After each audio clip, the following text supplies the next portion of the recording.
The key metric that I think nonprofits and organizations should really be looking at when they're thinking about omni-channel is you need a system that will let you measure the effect of these different channels when they're communicating with a single supporter and when you're communicating with them across these different channels. So the metric that you want to be looking at is how successful is my email or my direct mail or my online advertising program when I know that the person I'm targeting and communicating with is also receiving other communications in other channels.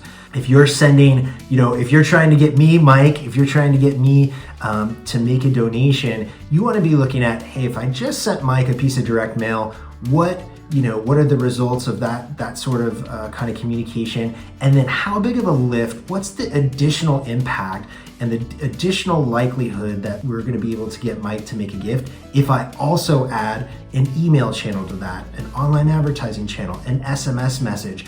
And that's the way you can really start to see and drill down and see the impact of omnichannel when you can start to measure the impact of adding those additional channels, those additional communication layers.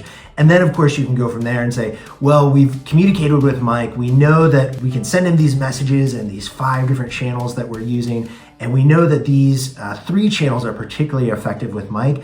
But we also know that he's never really given us given via direct mail. So maybe we can eliminate that channel. We can start to test and see the channels in the right mix that really are gonna be the right mix for Mike. The initial thing I would work on right now is definitely how can you measure, how can you see what adding the additional channels and what that additional lift is gonna bring to your program.